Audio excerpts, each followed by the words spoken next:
Bueno, Dios les bendiga a todos.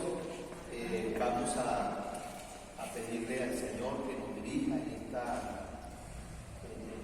charla, en este estudio del libro de Samuel y también el libro de Primera de Reyes y Segunda de Reyes. Vamos a orar. Señor y Dios Todopoderoso, te alabo, te glorifico, te doy gracias, porque sé que tú eres el Dios que nos capacitas, el Dios que nos llenas con su gracia, sabiduría y su presencia. Te pedimos, Señor, que esta charla o esta enseñanza sea de gran bendición para cada uno de los presentes. Gracias, en el nombre de Jesús. Amén. Amén. Muy bien, yo creo que todos hemos estudiado el libro de Samuel y hemos compartido algunas enseñanzas en un momento dado. Quiero hablarles a ustedes de este personaje y decirles que Samuel es una promesa de Dios, una bendición de Dios. Sabemos que su mamá no era fértil, era estéril, y por un milagro de Dios, Samuel es concebido, es dado a esta mujer que oraba, que clamaba, que gemía por tener un hijo, ¿sí? Entonces Samuel nace en pro de una petición, en pro de una oración. Y el nombre de Samuel, bueno, hay muchas opiniones concernientes a este personaje, y unos dicen que el significado de Samuel es Dios oye, Dios oye. Otros dicen que significa Dios pide. Otros el nombre de Dios. En fin, hay muchas ideas concernientes al significado de este personaje, que en su ocasión fue un personaje de gran bendición para la nación de Israel. Inicialmente los libros de Samuel y de Reyes forman una sola obra. No es como hoy en día tenemos la Biblia organizada, ¿no? Que es Primera de Samuel, Segunda de Samuel, Primera de Reyes, Segunda de Reyes. En la tradición dicen que fue una sola obra. Todos estos libros, los cuatro, componen una sola obra que se llama Melahim. Es el Melahim, que significa reyes, ¿sí? Que significa reyes. Luego la traducción. ¿Perdón? En ese momento Samuel fue como un guía para los reyes. Sí, fue el último juez, y fue un personaje que también no solamente fue juez, sino también profeta. Entonces fue una persona de gran ayuda para la nación de Israel. Entonces la traducción de las 70 se hizo la división, hizo esta división de Primera y Segunda de Samuel y Primera y Segunda de Reyes. Fue la que organizó de esta manera. Pero posteriormente en la Vulgata se volvieron a unir como los libros de Primera, Segunda, Tercera y Cuarta de Reyes. Pero siendo que los hebreos en 1446 o 48, siguieron usando la división de los 70, se ha preferido seguir esta división. Encontramos aquí descrita la situación de los últimos tiempos, de los jueces y el inicio de la monarquía, siendo los hijos de Samuel los últimos jueces. Entonces,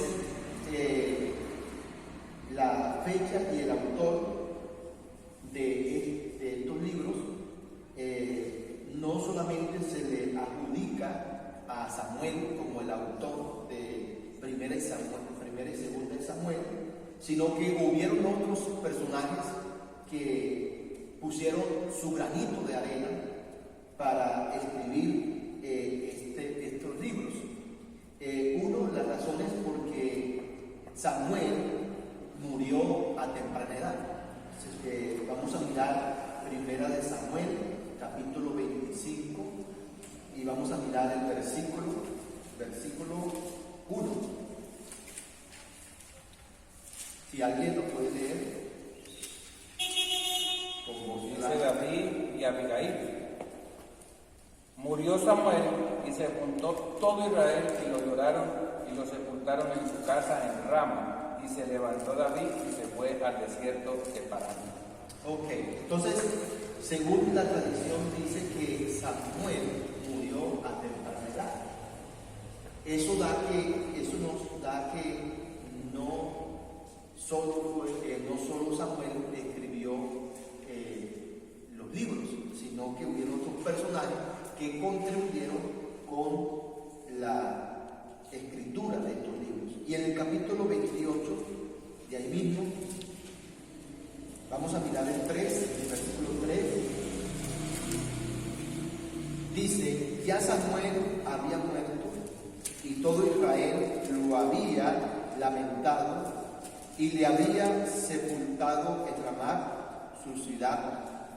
Y Saúl había arrojado de la tierra a los encantadores y adivinos. Entonces, aquí podemos mirar que entonces sí nos confirma la escritura de que Samuel fue una de las personas que murió a temprana edad. Entonces, esto le impedía de que pudiésemos decir que el autor del libro de Primera y Segunda de Samuel fuera Samuel, sino que hubieron otros personajes que también contribuyeron para que se terminara la obra.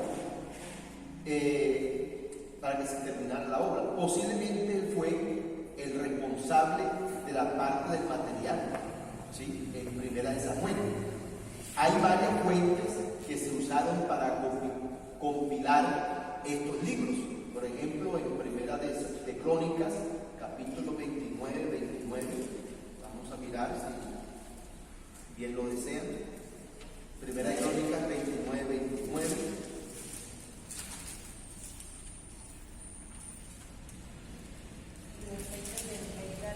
Y el 30. Y los hechos del rey David, primeros y postreros, están escritos en el libro de las crónicas de Samuel y David, y en las crónicas del profeta Natán, y en las crónicas de Gad y David, con todo lo relativo a su reinado, su poder y los tiempos que pasaron sobre él, sobre Israel y sobre todos los reinos de aquellos días. Ok, entonces ahí nos explica, ¿verdad? Claramente que las cosas que aquí podemos mirar concerniente a este profeta. Ahora, es imposible determinar estas fuentes en los libros de Primera y Segunda de Samuel, por eso es mejor hablar de tradiciones relatadas en orden teológico, unidas por un solo enfoque teológico y no por un orden cronológico. Entre estas tradiciones está el arca en Primera de Samuel, del capítulo 4 al versículo 6. Entonces, la segunda tradición es la historia de Saúl, conservada por las tribus de Benjamín. La tercera tradición de la historia de David, escrita por un historiador del reinado de David o de Salomón. La cuarta tradición es la del relato de la sucesión del trono de David. Se cree que fue escrita por el mismo historiador que escribió la anterior. Probablemente para el siglo IV antes de Cristo ya la obra estaba lista. Ahora, el propósito de este libro era hacer entender a Israel que el castigo del exilio ha sido merecido por faltas cometidas en el pasado. David vivió bajo las ideales, la fe y la obediencia a Dios.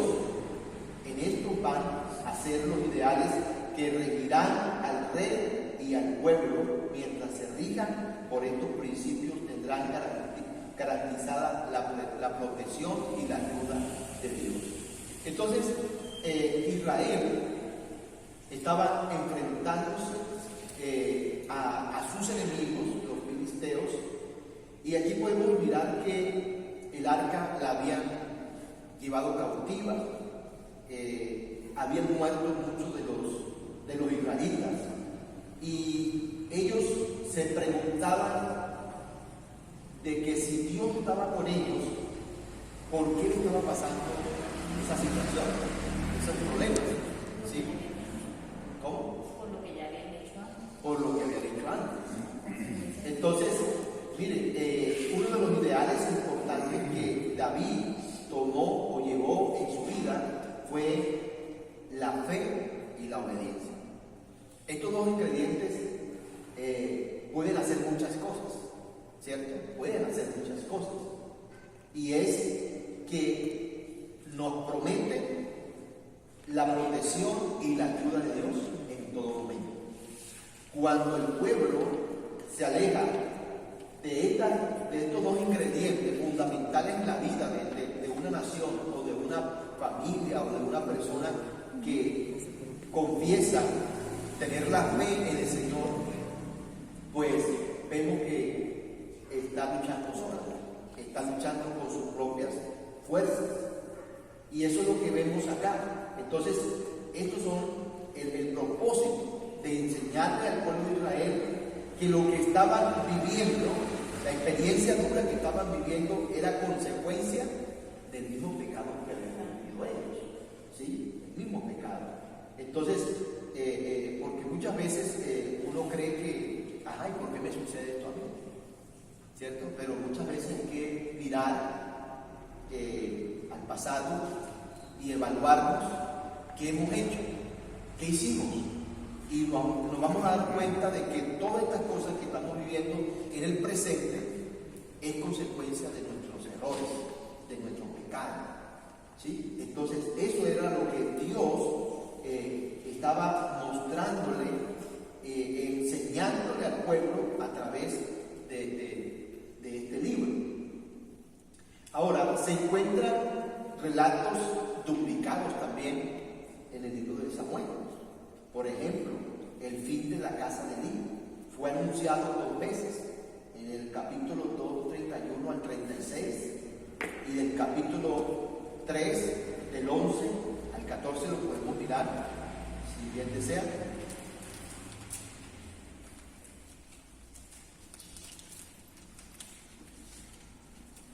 Capítulo 2, dice así, el 31.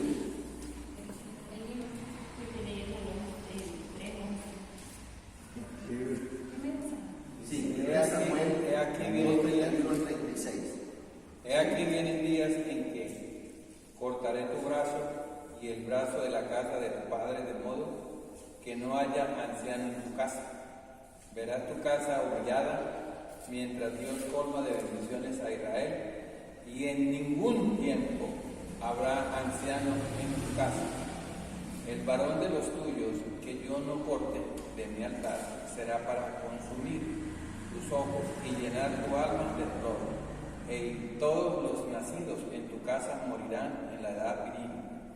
Y te serán por señal esto, que acontecerá a tus 2 hijos, Ofni y Finis. Ambos morirán en un día, y yo me suscitaré un sacerdote fiel que haga conforme a mi corazón y a mi alma, y yo le edificaré casa firme, y andará delante de mí, ungido todos los días. Y el que hubiere quedado en tu casa, vendrá a postrarse delante de él por una moneda de plata y un bocado de pan, diciéndole: te ruego que me agregues a alguno de los ministerios para que pueda comer un bocado de pan. Muy bien. Entonces, ¿alguna pregunta? Por ejemplo, miramos ahí cuando se habla de que Samuel murió a temprana edad, lo confirma ahí cuando Saúl busca la bruja para que invoque a Samuel, quiere decir que ya había desaparecido Samuel, ¿entiendes? Esa ahí se mira con una verdad que encontramos en la palabra. La otra parte, por ejemplo, con relación al arca, es que se mira que ellos desobedecieron porque no eran ellos quienes la cargaran, sino los sacerdotes, eran los que tenían que llevar el arca. Entonces, ese fue un problema que se presentó a ellos. No lo hicieron como había dicho Dios, sino como a ellos les pareció. Ok. ¿Sí? Muy bien, entonces miremos la otra parte del capítulo 3, del 11 al 14. ¿Sí? Jehová dijo a Samuel: He aquí, haré yo una cosa en Israel, que a quien la oyere le retimirán ambos oídos. Aquel día yo cumpliré contra Elí todas las cosas que he dicho sobre su casa, desde el principio hasta el fin, y le mostraré que yo juzgaré su casa para siempre, por la iniquidad que él sabe, porque sus hijos han blasfemado a Dios, y él no les ha estorbado. Por tanto, yo he jurado a la casa de Elí que la iniquidad de la casa de Elí no será expiada jamás, ni con sacrificios, ni con ofrendas. Ok, entonces ahí podemos mirar a través del texto bíblico la situación que estaba pasando en el pueblo de Dios, el pueblo de Israel. Entonces, aquí podemos mirar que Elí había decaído su ministerio, ¿cierto? Su ministerio como sacerdote había caído, y que entonces aquí estaba pasando una gran situación. Los hijos de Elí no estaban andando conforme al propósito de Dios, a la voluntad de Dios. Estaban haciendo cosas indebidas y Dios, en su misericordia, amonestó o de pronto le dijeron a Elí: mira, tus hijos andan en este camino, corrígelos, porque tú eres la persona indicada para hacerlo, tú eres el sacerdote, y además de eso tú eres el padre de ellos, y no queremos que este mal ejemplo que están transmitiendo tus hijos, el pueblo pueda imitar, pueda seguirlo. Entonces ahí podemos observar la situación difícil, ¿verdad? La situación difícil que estaba pasando el pueblo de Israel debido a la desobediencia. Y todo esto, pues, como estábamos compartiendo el propósito de este libro, que era recordarle a Israel que las consecuencias que estaban recibiendo no eran injustas, sino que era algo justificado, ¿sí?, por su maldad. Entonces, en el segundo punto podemos mirar que la unción de Saúl. Debido a todo esto, hay una promoción y se presenta una gran necesidad, y el pueblo de Israel ve que todas las naciones tienen rey, ¿sí? Entonces el pueblo le dice a Samuel de que quieren un rey, ¿sí? Y Samuel unge a Saúl, ¿sí?, como rey, una vez en privado y 2 veces en público. Ese es un error que cometieron ellos. ¿Entiendes? Sí, porque ellos ya tenían un juez, Ellos no le querían obedecer a Dios, no le querían, era un rey. Tenían que estar a la moda, casa. porque todos tenían rey y ellos también querían rey. Entonces miremos en el capítulo 9, versículo 26. 9:26. Vamos a mirar varios textos bíblicos.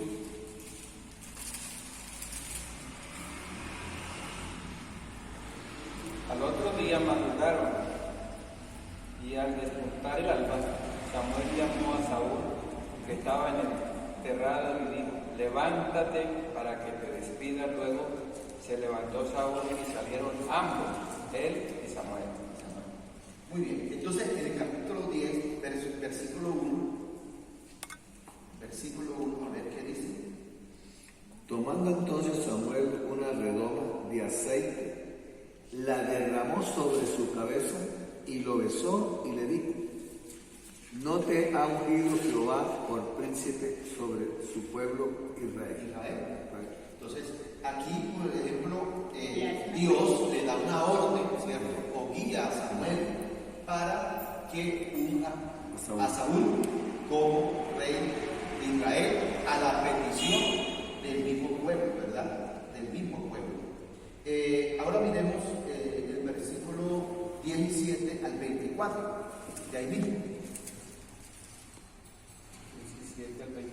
Después Samuel convocó al pueblo delante de Jehová en Mizpa y dijo a los hijos de Israel: así ha dicho Jehová, el Dios de Israel: yo saqué a Israel de Egipto y os libré de mano de los egipcios y de mano de todos los reinos que os afligieron. ¿Sigo? Sí, hasta el 24. Pero vosotros habéis desechado hoy a vuestro Dios, que os guarda de todas vuestras aflicciones y angustias, y habéis dicho: no, sino pon rey sobre nosotros. Ahora pues presentaos delante de Jehová por vuestras tribus y por vuestros millares. Y haciendo Samuel que se acercasen todas las tribus de Israel, fue tomada la tribu de Benjamín, e hizo llegar la tribu de Benjamín por sus familias, y fue tomada la familia de Matri, y de ella fue tomado Saúl, hijo de Cis, y le buscaron, pero no fue hallado. Preguntaron pues otra vez a Jehová si aún no había venido allí aquel varón. Y respondió Jehová: he aquí que él está escondido entre el bagaje. Entonces corrieron y lo trajeron de allí, y puesto en medio del pueblo, desde los hombres arriba era más alto que todo el pueblo. Y Samuel dijo a todo el pueblo: ¿habéis visto al que ha elegido Jehová? Que no hay semejante a él en todo el pueblo. Entonces el pueblo clamó con alegría, diciendo: viva el rey. Hasta el 26. Sí, el 24. Sí, Entonces, aquí vemos la unción de Saúl como rey.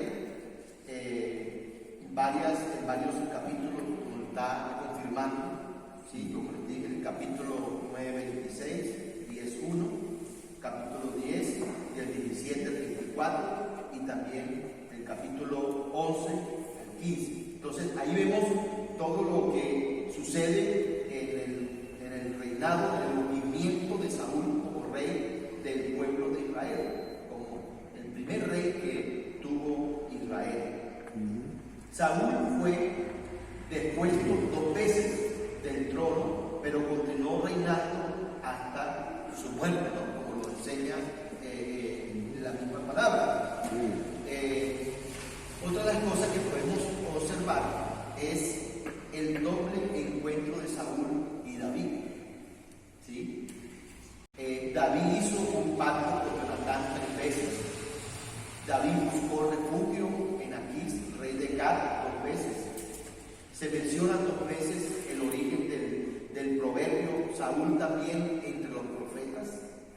Se plantea que Absalón tuvo 3 hijos. Luego se dijo que no tuvo hijos. ¿Sí? Aquí podemos mirar en el libro de 2 de Samuel, capítulo 20, ¿sí? 14. El versículo 27. Dice así: y le nacieron a Absalón 3 hijos y una hija, que se llamó Tamar, la cual era mujer de hermoso semblante. El 27, 14, 27. Y también el 18, miremos también este capítulo, 18, ¿y qué dice?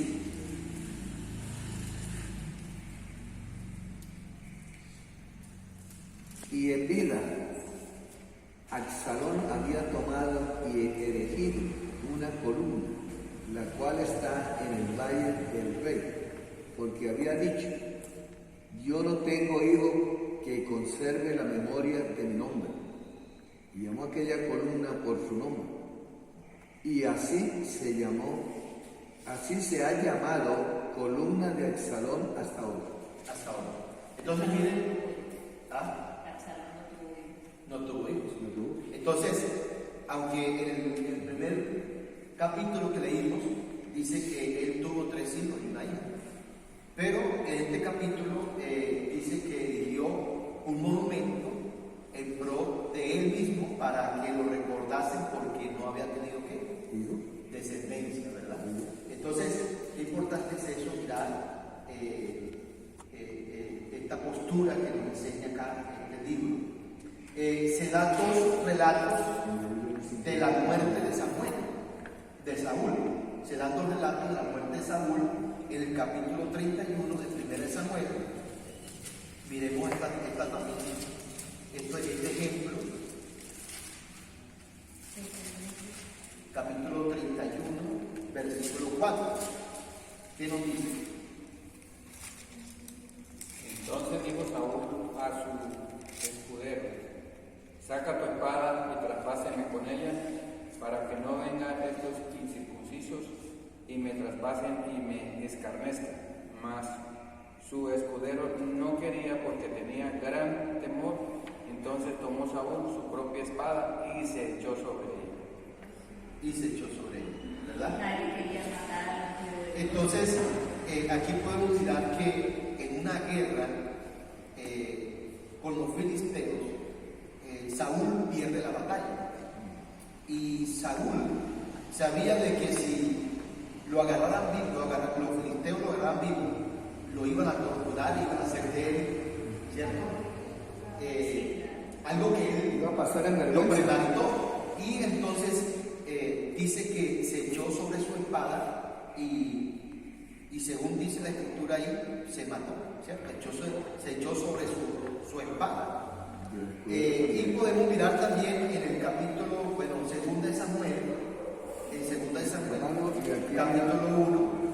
hermano, aquí miramos, por ejemplo, que está diciendo que el escudero también se echó sobre la espada. Y se mira en otra parte donde está diciendo que la persona se hizo cargo de decir: yo lo maté. Bueno, eso es lo que vamos a mirar. Eso es lo que vamos a mirar aquí en el 2 de Samuel 1, 6 al 10. Como para salir de esa duda ahí. Sí, vamos a mirar allí. Leo. Sí, sí. El joven que le daba las nuevas respondió: casualmente vine al monte de Gilboa y hallé a Saúl que se apoyaba sobre su lanza y venían tras él carros y gente a caballo. Y mirando él hacia atrás me vio y me llamó, y yo dije: heme aquí. Me preguntó: ¿quién eres tú? Y yo le respondí: soy Amalecita. Él me volvió a decir: te ruego que te pongas sobre mí y me mates, porque se ha apoderado de mí la angustia, pues mi vida está aún toda en mí.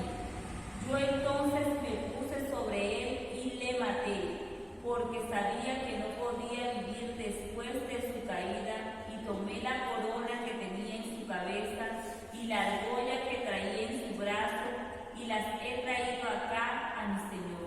Entonces David, haciendo de sus vestidos, lo rasgó, y lo mismo hicieron los hombres que estaban con él, y lloraron y lamentaron y ayunaron hasta la noche por Saúl y por Jonathan su hijo, por el pueblo de Jehová y por la casa de Israel, porque habían caído a filo de espada. ¿Hasta qué? 10. Bueno, entonces aquí observamos de que hay un Eso es lo que yo comentaba. testigo, ¿verdad? Que está diciendo que él era el que había matado al enemigo de David. Y este hombre pensó que David se iba a alegrar y que Lo iba a condecorar. sí, exactamente. Y vamos a ver que David dijo: por tu propia boca ha dicho que ha matado al ungido de Jehová. Entonces David dio la orden de que también hiciesen lo mismo con él. Es importante eso, ¿no? Es importante mirar. Y todas estas cosas estaban sucediendo debido a la desobediencia de Saúl, porque no quiso obedecer la orden de Dios cuando Dios le dijo que fuera a destruir a los amalecitas. Él desobedeció y le dijo, la orden era específicamente de que matara a todos, animales, niños, ancianos, todos, no dejara nada de la nación de Hay Amalek. que arrasar con Que no todo. cogiera nada. Exactamente, que no escogieron nada. Pero vemos que cuando Saúl regresa con su ejército a su tierra, trae consigo trae consigo al rey, el ganado y muchas otras cosas más trajo, de tal manera que eso desató la ira de Samuel, y también la ira de Dios contra Saúl, y Dios lo rechazó. Esa fue la consecuencia de la muerte de Saúl. Esa fue la consecuencia de la muerte. Entonces ahí podemos mirar todas estas cosas, ¿verdad? Lo terrible que vivió este hombre por no obedecer a Dios y a su palabra. Entonces podemos también mirar el doble encuentro de Saúl y David, ya lo dijimos, ¿sí? Y se nos da dos relatos de la muerte de Saúl, ¿sí? Eso ya lo vimos, ¿verdad? Entonces, eso lo que nos explica el libro de Samuel. Bueno, una de las divisiones del libro, que es del capítulo 1 al capítulo 7, nos habla sobre la historia de David y Samuel. En el capítulo 8 al 15, Samuel y Saúl. En el capítulo del 16 al 31. el primer capítulo de segunda de Samuel, la historia de Saúl y la de David. En el capítulo 2 al 12 nos habla de David y su reinado. Del capítulo 13 al 20, David y el problema de sucesión. Y el capítulo 21 al 24 nos enseña las adiciones a la historia de David. Ahí está organizado. Ahí está todo organizado, sí, exactamente, cronológicamente, los pasos que se dieron. Entonces, la historia de David y Samuel, estos capítulos dejan ver el sufrimiento de una mujer que ha sido privada de hijos en un momento y cultura en que la esterilidad es casi una maldición. Por eso aquí vemos cuando la mamá de Samuel, Ana, ¿sí? No tenía hijos, pues ella sentía vergüenza porque según su cultura, la mujer que no tuviese hijos, para ellos era una mujer maldecida. Y era Mula, sí, era mula. Una mujer que estaba privada de la Miraban bendición así de Dios. como apartada. Exactamente, entonces eso llevó a Ana a la angustia, al desespero, y quería tener ¿sí? Quería tener fertilidad, quería dar frutos, y eso pues llevó a este gran suceso, a esta gran experiencia, cierto, que marcó la historia para el pueblo de Israel, para bien, porque Samuel fue un hombre, un juez justo y también un profeta que trajo palabra de Dios y trajo bienestar en todos los aspectos a su nación. Entonces, ¿alguna pregunta? Está claro. Muy bien. Entonces, Oni y Finés mueren en batalla contra los filisteos. Estábamos comentando sobre eso. El arca es tomada y Elí, al enterarse, sufre un accidente que le arrebata la vida. ¿Sí? El símbolo de la presencia de Dios causa tanto daño a los filisteos que pronto tienen que devolverla, evitando así su total destrucción. Sí, porque ellos empiezan a padecer de tumores, de Comienza enfermedades, y dijeron, no, esto es algo serio, esto es de Dios, te lo debemos devolver. Esto es de Dios, sí, Señor. Ahí está la presencia de Dios. No podemos mantener más el arca de Dios, y es así que entonces la llevan por allá a un campo y la dejan, ¿sí? Para que los judíos viniesen a recoger el arca del Señor, ¿verdad? Entonces, como decía nuestra hermana, el pueblo padecía de los filisteos tumores, otras enfermedades, de tal manera de que estaban siendo muertos muchos de los filisteos, y entonces dijeron, no, esto no podemos más. Algunos hechiceros, el rey consultó a los hechiceros, y entonces los hechiceros dijeron, no, esto es producto del arca de Dios que está aquí. Inclusive pasaron de pueblo en pueblo y eso, y todos venían padeciendo las enfermedades. Entonces ahí podemos mirar de que los hechiceros y adivinos le dijeron, no, pero no despidas el arca vacía, tienes que hacer monumentos de puro oro, tumores de oro, y entonces llevarle una ofrenda a esa arca para que cese el castigo a nuestra nación. Entonces es una gran lección, una gran enseñanza que nos da todo esto, ¿sí? Y para el pueblo de Israel, sobre todo, que estaba viviendo la experiencia dura, pero que el Señor, a pesar de todas estas circunstancias, es un Dios de misericordia, un Dios de perdón. En el capítulo 8 y capítulo 15 al versículo 35, Samuel y Saúl, el pueblo reclama un rey, Samuel se niega, ¿cierto? Ahí podemos mirar eso, el capítulo 8 de 1 Samuel, pero una circunstancia fortuita le hace encontrar al joven Saúl, al que, avisado por el cielo, unge rey secretamente en Gilgal. El elegido es luego designado por la suerte delante de todo el pueblo reunido en Mizpa. Saúl hace la guerra contra los filisteos y los amalecitas, pero por no haber cumplido las órdenes de Dios y de sus profetas, es rechazado. En adelante se dirige el interés a un nuevo personaje llamado David, que es ungido por rey, donde se inició lo que es la monarquía en Israel.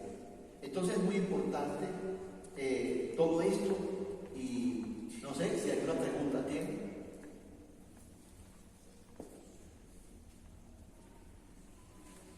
Yo pienso que cuando Israel le pide, el pueblo de Israel le pide un rey, yo en ese momento lo único que hizo fue como complacerlo, porque le dio el muchacho alto, más alto del pueblo, de todos los guerreros.